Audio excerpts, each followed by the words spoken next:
గణపతిని చుట్టుముట్టిన బలగాలట. క్వశ్చన్ మార్క్తో ఈ వార్త కనిపిస్తున్నది. మరి ఏం జరుగుద్దో చూడాలి. పిఎల్జీ కమాండర్ హిడ్మా కూడా అక్కడే ఉన్నాడు అన్న సమాచారం ఉన్నదట. బలగాలను వెంటనే వెనక్కి రప్పించాలి తెలంగాణ పౌర హక్కుల సంఘం డిమాండ్. వీళ్ళు ఎన్ని డిమాండ్లు చేసినా ఏం చేసినా వాళ్ళు ఆపుతలేరు కదా. 2026 ఫిబ్రవరి కల్లా మొత్తం మావోయిస్టులనే లేకుండా చేస్తానని అమిత్ షా చెప్తున్నాడు.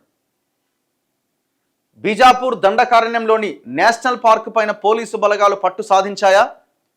వచ్చే ఏడాది మార్చి కల్లా నక్సలిజాన్ని అంతం చేస్తామని ప్రతినబూనిన కేంద్ర ప్రభుత్వం నేషనల్ పార్క్ అటవీ ప్రాంతంలో 25,000 బలగాలను మోహరించిందా?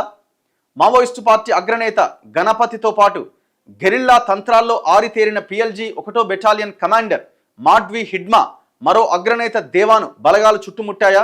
ఈ ప్రశ్నలకు అటు ఛత్తీస్గఢ్ పోలీసులు హెచ్చరికలు, ఇటు పౌర హక్కుల నేతలు ఆందోళనలు పరోక్షంగా అవుననే సమాధానాన్ని ఇస్తున్నాయి.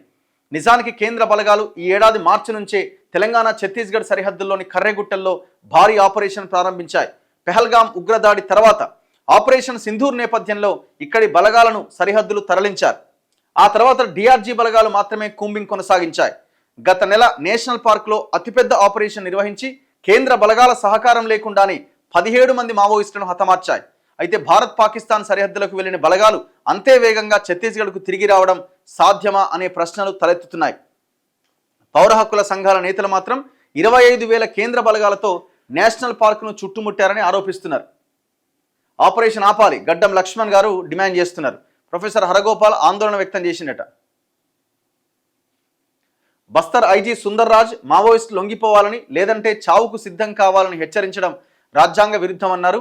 ఇప్పటికైనా కాల్పుల విరమణ ప్రకటించాలని కోరారు. అసలు వాళ్ళు ఇంటర్నల్ లేరుగా. వాళ్ళు ఇప్పటి దాదాపు 5-6 లెటర్లు రాస్తే వాళ్ళు అసలు కనీసం దాన్ని పట్టించుకోవడం పట్టించుకుంటలేరు.